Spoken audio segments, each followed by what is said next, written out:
Ok, bienvenue à tous dans ce nouvel épisode du Kaichu Podcast. Aujourd'hui, on va parler de gestion de compétition et donner tous nos meilleurs tips pour réussir son game day au mieux. Vu que là, en ce moment, tu enchaînes pas mal de compétitions, toi, de ton Ouais, côté. Et sur la dernière année, du coup, avec la petite expansion qu'on a connue, on a pu participer à pas mal de compétitions différentes, chacun de notre côté. Et du coup, ce sera l'occasion de revenir un peu là-dessus et faire écho à des premiers podcasts qu'on avait fait où on parlait déjà de ça, mais du coup avec un peu plus de recul maintenant, un peu plus d'expérience aussi. exact. Commençons, on va faire un peu dans l'ordre de ce qui va se passer le jour de la compétition. Et du coup, le premier challenge un petit peu, c'est d'être au poids, de réussir sa pesée. Quels sont tes tips pour être au poids le jour J? Déjà, je dirais être au poids, on s'en fiche un peu, à moins que que tu sois, on va dire, dans une KT au championnat de France ou des choses comme ça, ou que tu vises une qualif. Sinon, dans la majorité des cas, en fait, même si t'es 100 grammes au-dessus, c'est pas grave. Euh, Ça fait écho à, à ça ta fait dernière compétition. exactement. Bon, après, c'est différent, c'est Silent Worker Meet, donc il n'y a pas de KT, Non, mais toi, ta compétition. la mienne, bon, moi, j'étais pas 100 grammes au-dessus, j'étais 1,2 kg au-dessus. C'était pas la même chose. Mais ouais, je dirais juste pas se prendre la tête. Après, parce que là, c'est pas non plus le sujet du jour. Pour être au poids, déjà, c'est gérer déjà sa diète avant, au moins un mois avant, essayer de se préparer à retrouver sa maintenance si on la calcule pas de base, voir si, selon le poids qu'il y a à perdre, s'il faut faire un déficit. Ou si juste un gut cut ou food mass ou gut management, c'est la même chose de toute façon ou un water cut, l'un des deux. Water cut, je conseille absolument pas dans la majorité des cas. Mais voilà, Ouais, c'est prendre à l'avance. Ouais. voilà, je dirais que s'il y a un seul kilo à perdre, un gut cut c'est suffisant. Ouais. Gut cut Ou un léger déficit sur un mois. Hein. ouais, ou un léger déficit. Encore une fois, ça dépend où en est l'athlète. Je serais plus d'avis quand même. Un gut cut, faut déjà être ancré dans sa diète pour pouvoir en faire un correctement. Ouais. Euh, mais généralement, juste dire à l'athlète, compte tes cales, automatiquement, il va perdre un petit peu de poids la plupart du temps. Euh, voilà. Ouais. Avoir déjà testé les protocoles aussi. Ouais. Ça, c'est pas trop. C'est assez important dans à l'occasion d'un mock meet, par exemple, ou dans l'année, tu vois, faire. Ouais, Bon, ou c'est sur ce une qu'on fan a, block. c'est ce qu'on avait fait, mais. C'est différent, hein, parce que moi, Ouais. j'ai perdu entre janvier et mai quasi 8 kilos, tu vois. Ouais, ouais.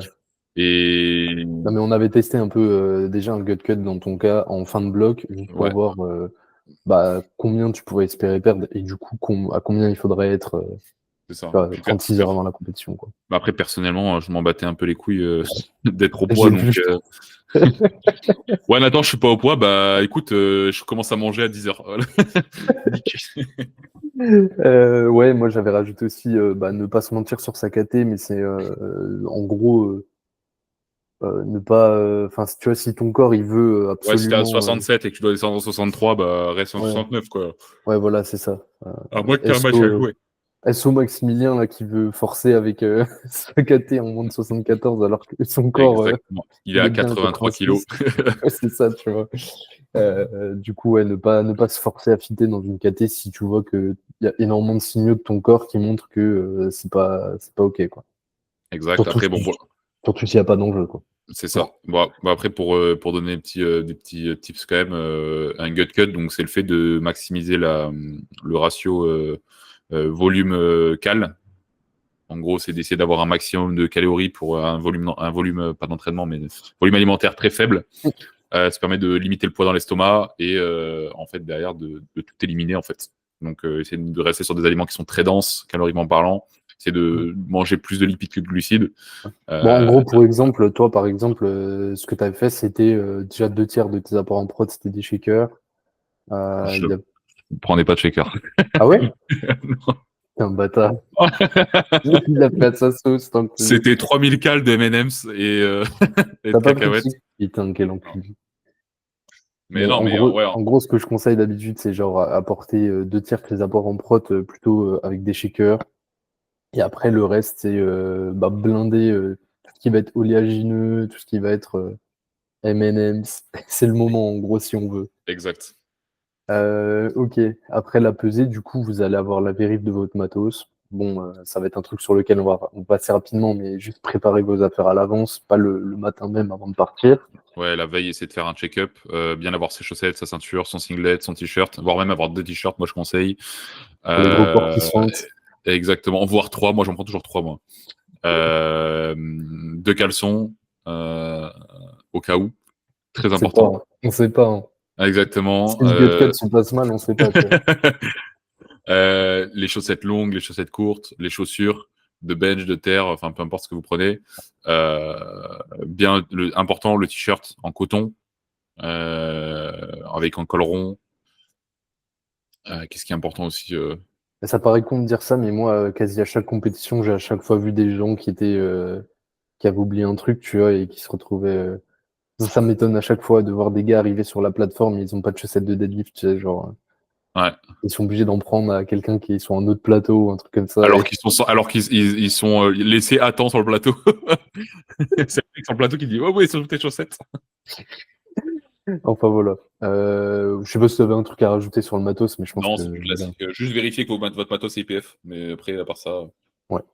Et vérifie chaque année parce que ça change chaque année. ouais, exact.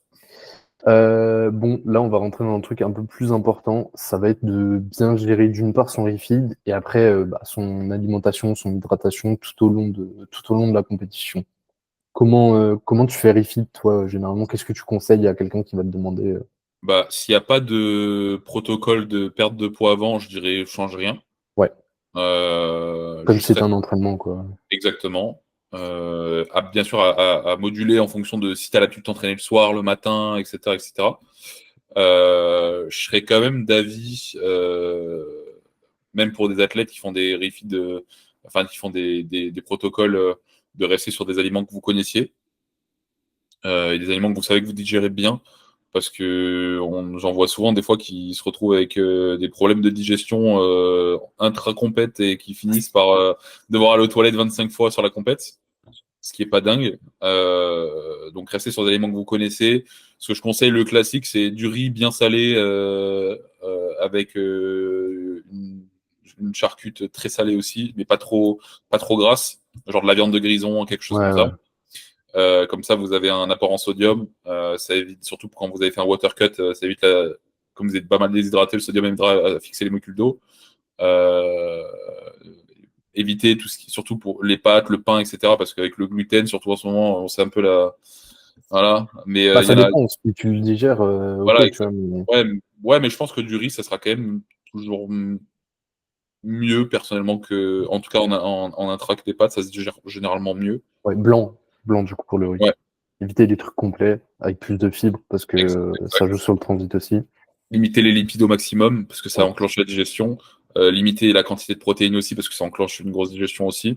Donc vraiment rester sur du classique. Euh, et après, je crois que c'est pas mal. Après, le classique, c'est une boisson isotonique Ouais, c'est ce que j'allais dire. pour recharger avec des électrolytes. Euh, Faire gaffe parce que si vous avez fait un gros déficit ou si vous avez fait un gros water que vous n'avez pas mangé depuis longtemps, vous pouvez vous taper un gros flux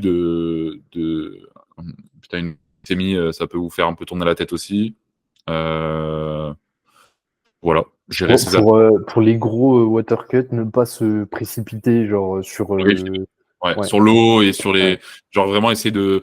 Bon, après, c'est le problème avec la FA, c'est que vous avez une pesée 2 heures avant, donc vous n'avez pas énormément de temps pour refeed, mais au lieu de juste s'envoyer une gourde de 2 litres dans la gueule, ouais, ouais. Parce que là, envoyez tu tout. vas pas, tu vas Voilà, pas te réhydrater comme ça, genre. tu te fais une grosse bouteille, allez, à la rigueur, tu t'enfiles entre 300 et 500 millilitres d'un coup, d'un mélange Powerade électrolyte eau, et tu bois 300-500 millilitres, et après, tu essaies de boire peut-être 100 millilitres toutes les 10 minutes, je dirais.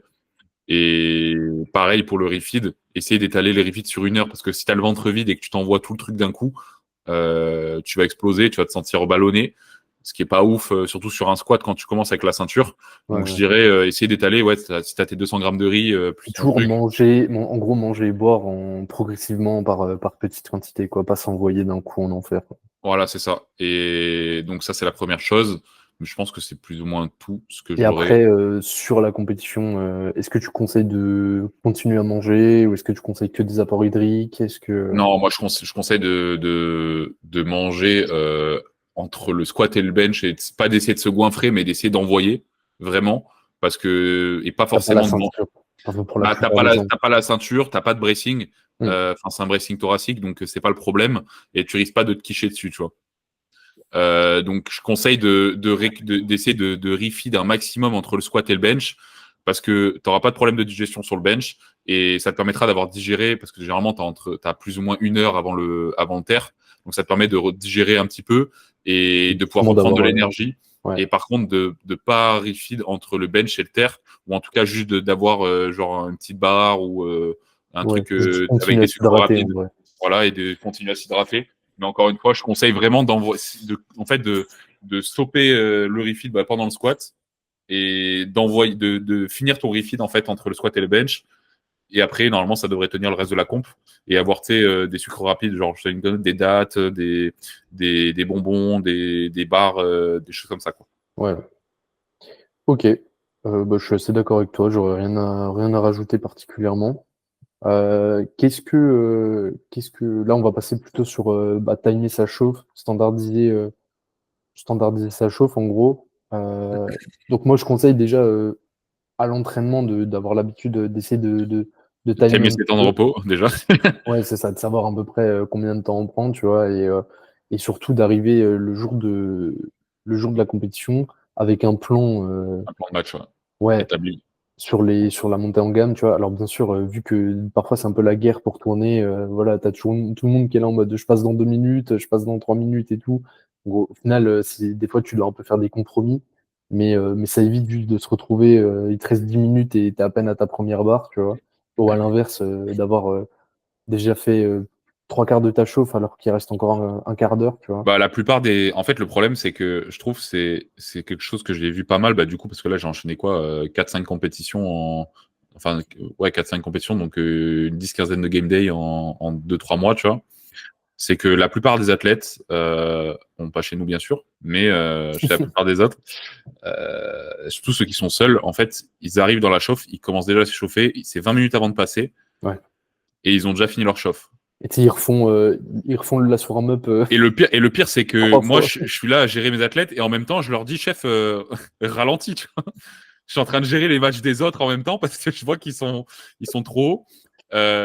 Donc ça, c'est la première chose. Donc gérer la chauffe, bah, c'est pour moi, il faut connaître ton temps de repos. Ouais. Il faut pas oublier que la première barre sur le plateau, c'est censé être un last warm-up. Donc Ouais. tu peux envoyer euh, très peu d'écart entre ton last warm-up salle de chauffe et ton opener. Donc je dirais 20 minutes de montée de gamme, c'est suffisant, tu vois. Donc ça sert à rien à moins vraiment que tu montes à des charges du genre au-dessus de 250 sur ton opener. Mais à part ça, généralement tu fais 70, 120, 100, 150, 170 et la plupart des gens, ils ont fini leur chauffe, tu Ouais, vois. ouais. Donc ça, c'est quelque chose qui se fait en 15-20 minutes, c'est terminé. Et en fait, je serais plus sur une stratégie, tu vois. Bon, ça s'applique pas vraiment comme ça, mais bottom up, ça arrive tu sais à quelle heure tu passes et Ouais, tu reviens dans l'autre tu mets sens. Tu te dis bah, ouais. tu prends 5 minutes. Avant ça, tu reprends 4 minutes. Puis avant ça, tu reprends 3 minutes. Et en gros, tu arrives à ton premier essai et ça permet vraiment de savoir exactement à telle heure. J'ai une connerie. Tu passes à 10h32. Faut à 10h27, tu fait ton last warm-up. Faut qu'à 10h24 enfin 23, t'es fait ça, puis à 10h19, t'es fait ça. Ça permet vraiment en fait que l'athlète ne réfléchisse pas et que même moi en fait je me note le truc, je dis ok vas-y maintenant, vas-y à telle heure, etc. Ouais. Un truc aussi, petit bonus, c'est apprendre aussi à faire des gros jumps Ouais. pour éviter d'avoir 15 barres de chauffe. Surtout Après, sur les premières barres. En vrai, le mieux, ouais, genre si t'as un max entre 2,20 et 2,50 au terre, fais 70, 120, 170. Vraiment tu vas gagner du temps, tu vois. ouais, ouais, vraiment. Surtout qu'en fait, ramener en pourcentage, tu vois, c'est pas.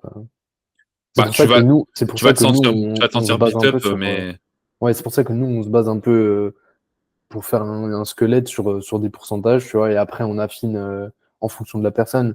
Mais ça permet de pas trop se poser de questions et d'avoir un truc. un truc qui fit un peu avec tout le monde et qui est standardisé, peu importe en fait à quoi va ressembler ton premier essai, tu vois. Mm. En parlant de premier essai, comment choisir un bon opener? Euh... Un Oh putain, je opener suis perdu. RPE6. Attends, bah, non, en vrai, je dirais, ouais, c'est une barque. Même avec une jambe en moins, tu peux passer. Ouais, c'est ça. C'est tu t'y vas et en fait, c'est juste une barre confiance. Pour moi, le but c'est de commencer relativement léger, pas trop non plus, mais et de faire un assez gros jump entre le premier et le deuxième essai, juste pour en fait pour que tu arrives sur le plateau, tu testes. Le but c'est de tester les standards Ouais, qu'attendent c'est ce les que j'allais juges, dire. tester ta forme du jour. Le problème, c'est que si tu démarres avec une barre que tu sais que tu passes, mais que tu sais qu'elle passe un peu difficilement, tu vas mentalement te dire putain, ça passe dur et tu vas te. Ouais, même si elle passe, en fait, ça te met pas dans des conditions Exactement. où... Le but, c'est vraiment, c'est que tu dises ok, bah c'est ce que je mets en last warm-up d'habitude à l'entraînement. Je te donne un exemple, t'as 200 au squat, tu mets 175 ou 180, tu vois. Ouais, ouais. C'est une barre que C'est tu passes relativement facilement. c'est comme un peu la dynamique d'un bloc. En fait, ce qui compte, c'est ta dernière semaine. Bah là, la compte, c'est pareil. Ce qui compte, c'est ton troisième essai. Au final, on s'en Exact. branle ton premier, tu vois. Tu build, en fait, t'es là pour build jusqu'à la fin, tu vois. Ouais. Bon, après, là, on parle purement sur des compétitions pour la plupart des gens. Ça se gère un peu différemment sur des compétitions nationales quand il y a de l'enjeu. Bah ouais, mais même, tu vois, on avait été assez marqué sur la semaine de 93. championnat de France. Tu vois, il y a beaucoup de gens qui ont ouvert tellement haut qu'il y a eu un nombre de bulles, Ouais, c'était mais en chaud, fait, quoi. Ou même des openers, genre après, quand je très dis durs, tu vois. premier essai plus dur, ça veut pas dire premier essai très dur, tu vois. C'est genre, au lieu de viser, en gros, c'est je mettrai un premier essai peut-être 5 kilos au-dessus, tu vois. Oui. Genre, pour pouvoir se dire, OK, je vais gratter un petit peu plus à la fin. Parce que c'est vraiment un objectif Oui, total pour la plupart du temps. Et le but, c'est de gratter 2,5 en plus un peu partout. Ouais, mais là, tu rentres dans du coup, de la gestion de match vraiment en jeu. Et forcément, c'est un peu différent. Tu es obligé de faire des Et, et compromis ouais, et prendre des et risques. ouais, et le problème, c'est que la gestion de match en jeu, en fait, t'as un plan de match sans réellement en avoir parce que tu es obligé d'adapter en fonction de ce que l'athlète, entre guillemets, du camp adverse, va choisir lui. Ouais. Et Mais des après, fois, tu te retrouves à changer au dernier moment, quoi. je suis d'accord. Moi, j'avais, tu sais, il y avait Nikkei, ils avaient fait un podcast sur un peu un retour des championnats du monde. Tu vois, ce qu'ils avaient pensé parce qu'il y avait eu pas mal de polémiques sur la gestion des game day. Et en fait, il disait, ben, limite, en fait, tu te poses pas vraiment la question de la concurrence avant le terre, en fait. Genre, faut que tu arrives au terre en ayant Faut sorti que le tu- meilleur match possible, tu vois. Je suis d'accord et pas d'accord à la fois, tu vois. Je suis d'accord dans le sens où la plupart des gens sont il y aura beaucoup plus de deadlift spécialistes que l'inverse, tu vois. Mais en fait, si mon athlète c'est un squat spécialiste, bah en fait toute sa con va se jouer là-dessus, tu vois. Oui, mais du coup, ça revient au même. T'en reviens quand même au fait de faire au mieux, faire du mieux que tu peux, tu vois. Peu Oui, importe ce que les autres font, tu vois. Si ton mec est squat spécialiste, tu ouais, sais que mais il va finir devant. ouais, mais pas vraiment parce que moi j'aurais tendance à essayer de mettre mon athlète en confiance et toujours viser 2,5 kilos en dessous de ce qu'il est réellement capable, tu vois, ou Ouais, 2,5 kilos en dessous de ce qu'il est réellement capable pour build en fait la compétition et que sa confiance atteigne son maximum au fur et à mesure de la compétition, tu vois. ouais. Contrairement à un athlète sur des France où il y a de l'enjeu, où je serais là et vraiment j'irais essayer d'aller chercher chaque La kilo rupture, quoi. possible et avoir un match qui est beaucoup plus risqué, tu vois. Ouais, je vois. Je vois. Voilà ce que j'aurais fait moi. Ok. Et après l'opener, bah, du coup, tu as forcément le choix de deuxième et troisième barre. Comment, euh, comment toi tu procèdes est-ce que tu procèdes avec genre plusieurs essais en tête et tu vois en fonction ou alors tu fais vraiment sur le moment? Moi, j'ai un premier essai. Après, j'ai trois choix. J'ai choix Au moins. banger, choix ça se passe normal et choix c'est la merde, tu vois. Mais généralement, je reste sur le normal et je choisis un bon choix sur le troisième. Mais la plupart du temps, ouais, ça dépend vraiment, mais j'aurai une augmentation peut-être, bon, on va dire sur un mouvement normal, 10-15 kilos au-dessus sur le deuxième essai, tu vois. Ouais, c'est compliqué après de dire ça Bah comme ça. ouais, ça dépend du Ouais, max, mais je veux dire, ouais, peut-être 7%, tu vois, 5-7% sur le ok, deuxième essai. ouais. 92, 97, 102. En pourcentage. Ouais. Mais Est-ce que tu filmes, toi, la personne? non. Ok, toi, tu fais Ça dépend avec s'il ce que tu as s'il y vu. ouais, c'est moi en fait le problème c'est que quand tu filmes, t'as tendance à regarder la vidéo 25 fois et à trouver que la barre est de plus en plus facile au fur et à mesure que tu regardes, tu vois. Ouais, Ce qui est le problème. Et moi, je préfère me fier à mon ressenti directement. en tant que coach, parce que tu connais la Voilà, je vois la personne. En fait, tu as tendance à zapper des informations au fur et à mesure que le temps passe entre le premier et le deuxième essai. Et dans tous les cas, tu as 30 secondes pour aller poster ton papier. Donc, tu n'as pas le temps vraiment de réfléchir, tu vois. Est-ce que tu prends en compte le retour de ton athlète? Ouais, ça dépend. Et tu fais quoi si Pour tu un fais quoi athlète pour un athlète qui a confiance en lui et qui sait se gérer, j'aurais tendance à lui demander, tu vois, ouais, et et qui a de sinon non. l'expérience en comp. Mais pour la plupart des gens, je reste, même si l'athlète il me dit ouais, je me sens bien, non, Ok, c'est ce que j'allais dire. Ouais, si le gars, par contre, ta il a un gueule. feeling qui est complètement à l'encontre de ce que toi Ouais, tu dis, tu vas bah t'écouter. je te donne l'exemple de Eva, tu vois, à sa comp à TGH, bah tu l'avais récupéré, je crois 2-3 semaines avant la comp, Ouais, donc techniquement il y a énormément de choses qui allaient pas et c'était pas du tout fixé. Donc les standards étaient bancals, etc., etc. Ne le prends pas mal, Eva, s'il te plaît. Euh, mais du coup, j'ai dû revoir le plan de match bien à la baisse, justement pour la mettre en confiance, parce que bah déjà elle était très stressée de base, donc je crois qu'on a visé 10 kilos en dessous sur le squat. Euh, Au bench, on a fait la même chose et au terre, tu vois, au final, on a suivi le plan de match. Mais ouais, le squat, c'est où elle était la plus bancale et si j'avais suivi le premier essai de base, elle aurait bulé, tu vois. ouais, Alors qu'à l'entraînement, elle faisait 10 kilos de plus, tu vois. Juste parce ouais, que, bah, stress, standard, etc., qu'il n'y a pas forcément à l'entraînement, quoi. ouais, ouais, je suis assez d'accord. Là, on va passer sur un peu une partie plutôt sur la gestion des émotions, toutes les émotions un peu différentes. La hype, on en a déjà parlé dans plusieurs podcasts et il y a toujours l'exemple qu'on donne, c'était ton expérience avec Tom au championnat de France, mais du Ouais. coup d'apprendre à gérer sa hype correctement, de comprendre que en fait tu as des ressources limitées et que si tu es déjà zinzin sur ton premier squat pour un truc RPE 6, ben ça va être dur de tirer en longueur pendant 4 heures. Sachant que à chaque fois, si tu dois monter, redescendre, remonter, redescendre, ça va te coûter de plus en plus, ça va être de plus en plus compliqué. Tu vas monter de moins en moins haut, et à un moment, tu vas juste te retrouver lessivé et complètement saturé au niveau nerveux, et te retrouver à être, je crois, il avait eu carrément du mal sur un premier essai au terre, tu vois.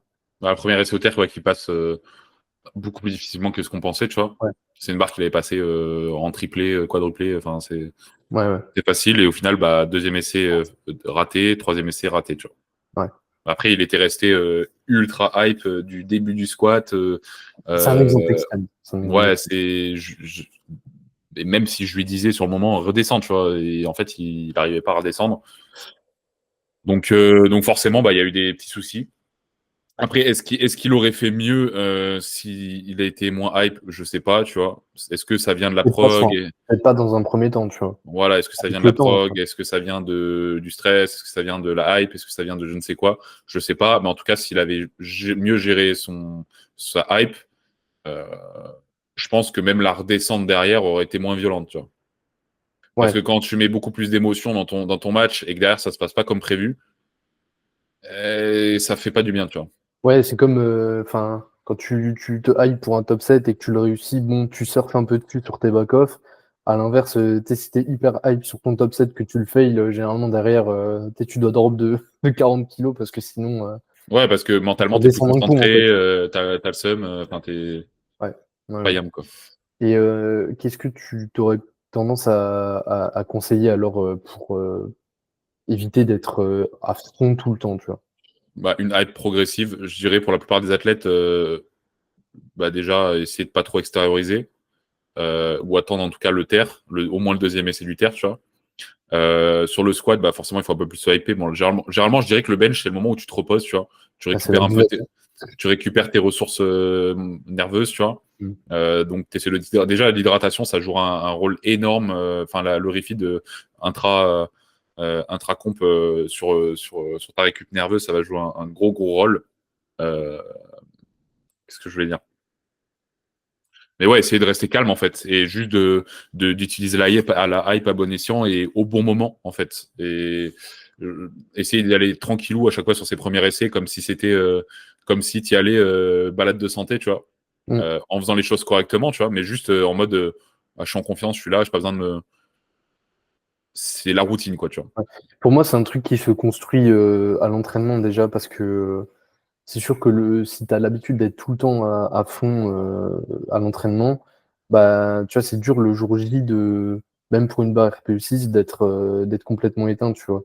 Mm. Et c'est un truc, enfin, comme les compléments un peu, genre la caféine, des trucs comme ça doit cycler la hype, être capable de faire des blocs où tu commences, t'as rien, tu vois, et progressivement l'utiliser au fur et à mesure que Ouais, tu vas. faut même faire des blocs où tu n'utilises pas du tout, tu vois, où Ouais. la majorité de l'année tu l'utilises pas du tout. Si Essayer d'être le t'as moins dépendant d'autres de choses, tu vois. facteurs externes, voilà, c'est ça. C'est parce que ouais, c'est tout. Non, mais c'est pas J'ai un rien à truc. ajouter, mais ouais, Et comme c'est on disait, tu vois, ton premier essai, t'es censé, si tu choisis bien tes essais, en fait, je vois pas pourquoi tu devrais être zinzin et dans un état second pour des premières barres, tu vois. Même des bah, deuxièmes dans un sens, tu vois, ça doit être progressif en fait. après, Que ça dépend sinon, de l'ambiance aussi, tu vois. Genre, déjà, je pense que même sans te hyper, l'environnement d'une le hype, compétition, ça te hype déjà, t'as les ouais, frissons, etc.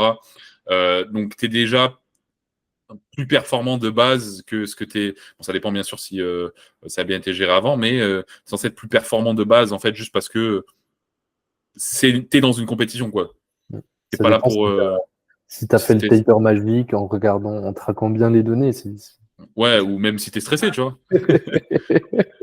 T'as des athlètes, ça leur fait l'effet inverse, tu vois, mais. Ouais. Justement, parlons-en du stress. Est-ce que toi, tu as déjà vraiment géré un match où la personne était tellement stressée que vraiment elle a sous-performé de zinzin?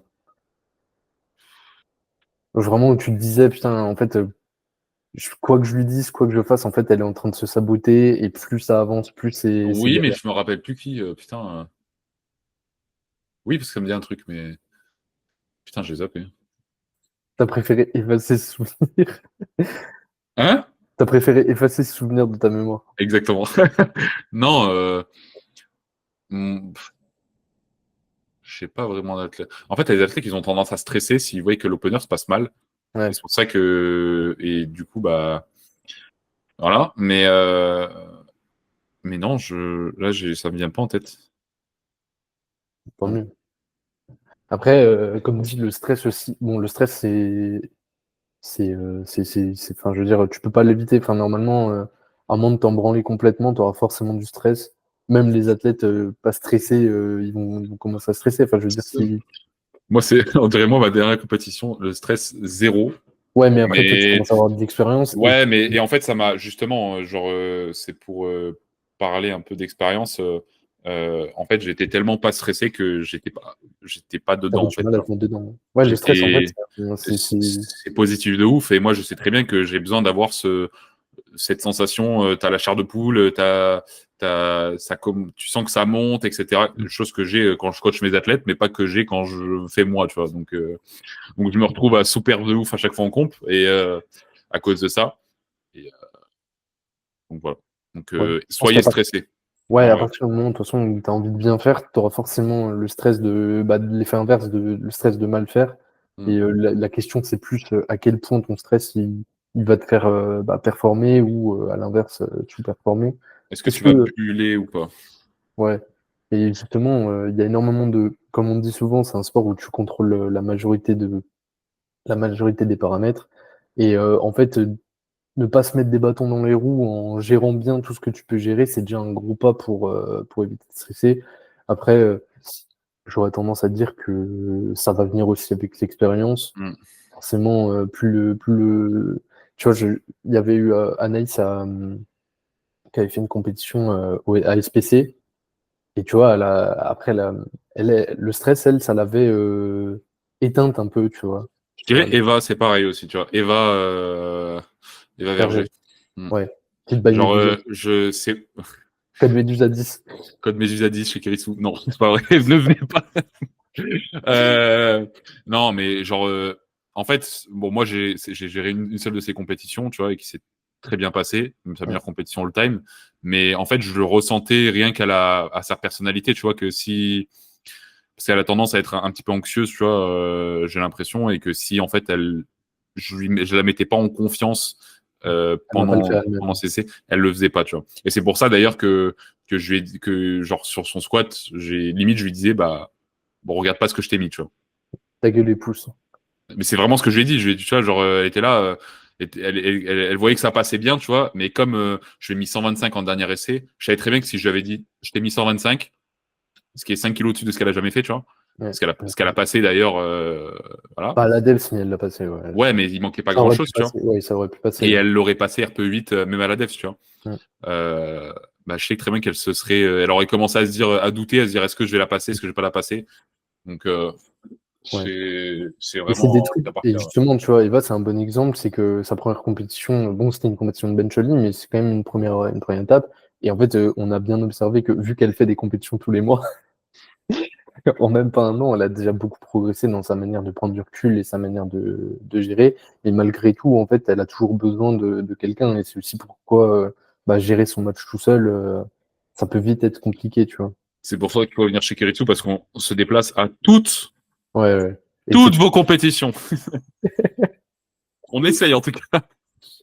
ouais, voilà. Donc, et le stress, après, si c'est vraiment un truc qui est persistant, là, pour le coup, le coach, il peut faire quelque chose et normalement, on a déjà quelques clés et avec 99% des gens, tu arrives à avoir une évolution positive au fur et à mesure que les compétitions passent. Après, il faut Exact. aussi accepter que de toute façon, tu vas gagner en expérience et que ta première compétition, c'est toujours, entre guillemets, la compétition la plus mal gérée. Ouais, et puis il faut aussi se dire, hormis la gestion de match, que tu vas faire des compétitions de merde, que ce soit la première, que ce soit la deuxième, la troisième, la quatrième, la cinquième.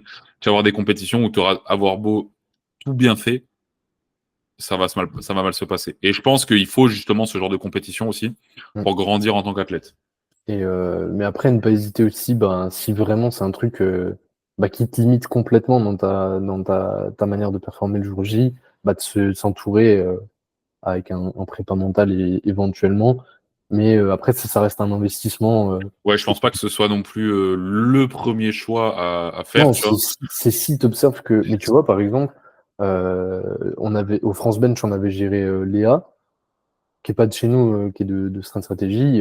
Elle a fait un gros boulot avec Roman en prépa mentale pour gérer beaucoup mieux ses émotions, Oui, tu mais vois. je pense que c'est une Ah, c'est un cas c'est particulier, une mais. fraction Ah très ouais. minime. Déjà, même parmi les athlètes qui stressent beaucoup. Ouais. Euh, donc, de toute façon, nous, en tant que coach, on a déjà des notions, c'est pas notre boulot, mais on a quand même pas mal de notions en prépa mentale. Donc, on Pour sait, aider déjà la majorité des voilà, gens. comme en réhab, etc., on est obligé de s'y connaître un minimum pour pas vous envoyer à chaque fois dire vas-y, paye en plus, tu vois. Et donc, Euh, mais ouais, il y a un moment où si vraiment tu vois que mentalement, t'as beau faire ce que tu veux, euh, c'est un mur en fait que tu te prends à chaque fois. Oui, ça peut être un investissement, mais encore une fois, bah, c'est un investissement ouais. financier aussi. Ouais, ça dépend juste, ça dépend quelle est la place de ta pratique dans ta vie, tu vois. Exact, exact. Mais ouais, exact. J'ai rien à rajouter. Est-ce que là, à la volée, il y a des trucs, des tips que, peu importe le sujet, mais en rapport avec le game day, des tips que Bah, tu le aurais troisième essai, aimé. on n'en a pas parlé, mais Ouais. je dirais que il faut essayer. Moi, j'ai tendance, comme j'ai dit tout à l'heure, à mettre la tête en confiance et essayer de faire en sorte que on soit juste en dessous de pas grand chose du niveau réel de l'athlète pour que il y ait pas, en fait, qu'ils ressentent que c'est dur sans l'être trop. Bon, le but d'une compétition, c'est de forcer, mais de vraiment garder toujours 2,5 kilos en, dans les jambes, en fait. Déjà pour garder de l'énergie pour la suite, parce que si tu t'envoies un RPE 10 sur chaque mouvement, au final, tu finis par être bousillé et galérer à enchaîner. Mais même en termes de confiance, en fait, comme j'ai dit, il faut build la confiance de l'athlète au fur et à mesure de la compétition. Je dirais aussi que il faut arrêter de penser qu'on perd tout le temps en compétition. On le dit tout le temps. La compétition, il faut juste se dire que c'est L'expression un peu de ce métier. l'expression de ton entraînement. Ouais. Donc, t'es pas censé faire. Le but, c'est de faire plus, mais t'es pas censé. Faut partir du principe que le but, c'est d'essayer de juste de répliquer ce que tu as déjà fait à l'entraînement au mieux de ce qui est possible. Tu as beaucoup d'athlètes qui pensent qu'ils vont PR sur le bench, sur le terre, sur le squat. Je dirais que le mouvement où généralement tu as le plus de facilité à PR, c'est le squat parce que c'est le premier mouvement que tu fais dans la compétition, tu vois. Donc c'est où tu as le plus d'énergie, que ce soit mentale ou physique. Quand tu arrives à la fin du terre, tu sais manger un squat dans la gueule, plus un bench dans la gueule, il y a peu de chances quand même que tu sortes un PR plus 15 au terre, tu vois. Peu de Ouais. chance. Je sais pas ce que Mais t'en penses, mais non, je suis d'accord, mais c'est surtout que en fait, les gens s'attendent à PR les gens s'attendent à PR sur tous les mouvements, mais l'implication mentale que ça a de PR sur chaque mouvement, en fait, la majorité des gens déjà, ils vont être stressés, tu vois, donc en fait, les conditions le jour J, à la fois, elles sont faites pour performer normalement, mais à la fois, ça peut aussi te stresser, tu vois, et être conservateur, c'est aussi, comme tu dis, ouais, c'est important, tu vois. et puis l'objectif principal, ça reste de PR par rapport à la comp précédente Ouais, et pas vraiment de PR par rapport à l'entraînement, tu vois. ouais, ouais. C'est le but, c'est que entre chaque échéance, il y ait une progression, même si elle est minime, même si c'est 2,5 kilos en plus, faut qu'elle soit là, tu vois. Ou au moins faire la même chose, tu vois. C'est là est l'objectif, tu vois. Et après, oui, si t'as des capacités supplémentaires et que tu vois sur ton dernier terre, tu as beaucoup de marge, bah Ouais, là, tu peux envoyer. tu peux envoyer et la jouer risquée pour le fun. Parce que avant tout, une compétition, oui, on est là pour performer, etc. Mais à un moment, amuse-toi aussi, tu vois. Après, il y a énormément de facteurs aussi. Ça dépend déjà genre, à quelle fréquence tu fais des comptes. Parce que bah, plus tu enchaînes les compétitions, plus c'est compliqué de PR, ça c'est sûr. Et il y a aussi la manière dont tu gères ton picking, tu vois, c'est clair. Enfin, ton picking, ton dernier bloc, t'es pas obligé de faire un picking, mais c'est clair que si tu termines RPE 7, il y a de fortes probabilités que si t'as pas fait de compte depuis longtemps et que tu termines RPE 7, bah, tu vas probablement PR en compte, tu vois. Bah, à l'inverse, si t'as terminé, t'es déjà dans le rouge, Bah, t'as après, déjà... parce que toi, tu programmes majoritairement en pourcentage, donc on parle de RPE 7, mais Oui, oui, après, si tu programmes un RP9, t'es sûr que le mec va finir RP9. voilà, voire plus, la majorité du temps. Mais Ouais, alors ça, c'est pas trop en rapport avec le podcast, mais juste la dernière semaine de picking, c'est pas la compétition, hein. exact. C'est pas, Restez conservateur. restez zen, là, détendez-vous, ça va bien se passer. Après, vous pouvez envoyer, hein, mais le problème, c'est que bah, vous allez sous-perf à la combe, quoi. Pas sûr que ce soit l'objectif. Faites ce que vous voulez. Faites ce que vous voulez.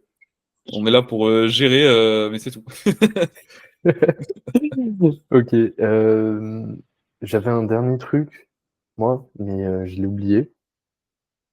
Euh, je l'ai plus, je l'ai plus. Je sais plus ce que je voulais D'accord. dire. Tant pis, je le dropperai dans un des réels qui sortira cet Sous-côté ou été, sur-côté, Kiritsu. sous-côté. Côté de ouf.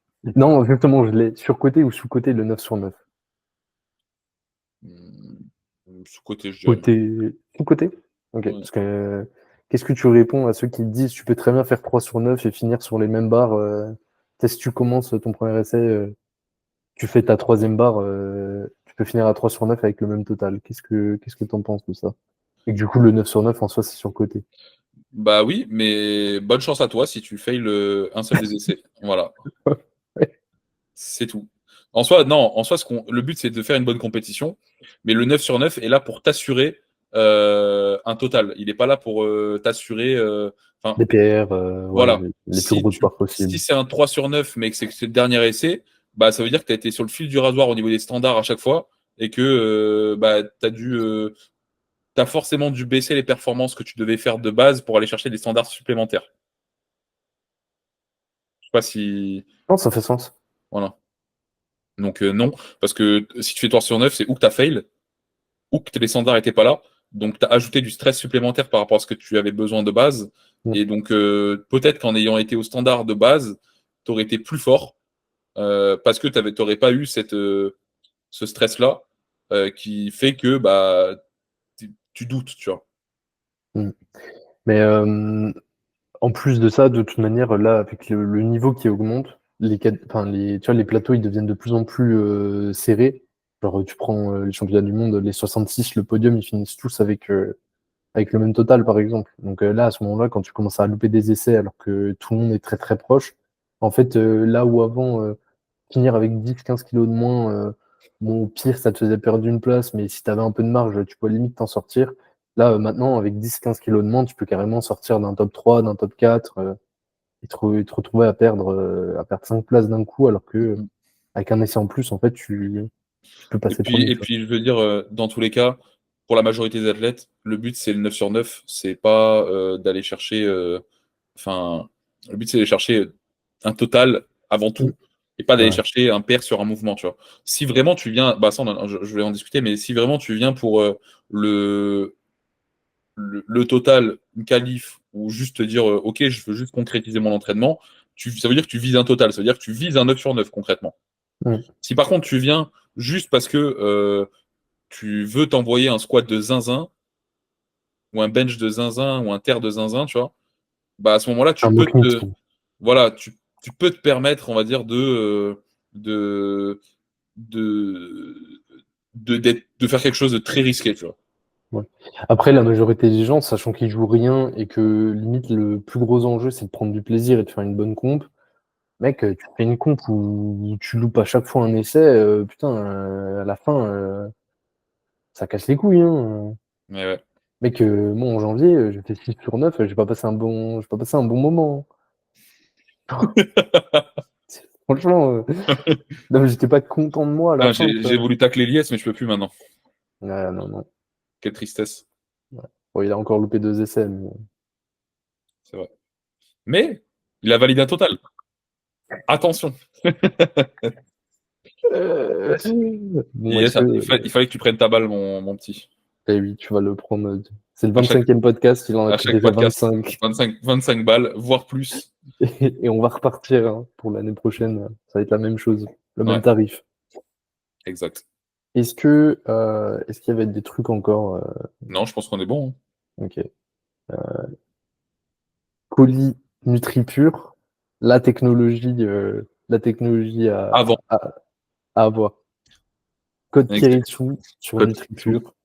pour plus 20 de total instant après Instant en commande. compétition.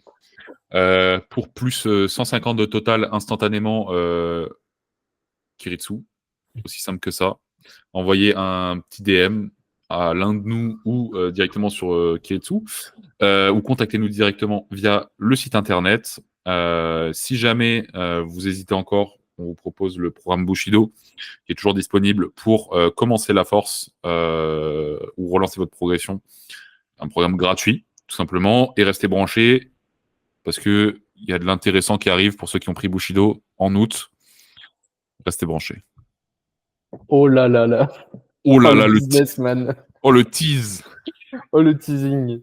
Ouais, voilà, donc on espère que vous avez apprécié l'épisode du jour. Et puis comme dit, n'hésitez pas, le code Kiritsu sur NutriPure, et puis à venir en DM discuter, demander une petite visio pour voir un petit peu ce qu'on peut vous proposer, et ça n'engage à rien. C'est ça, exactement. Bisous.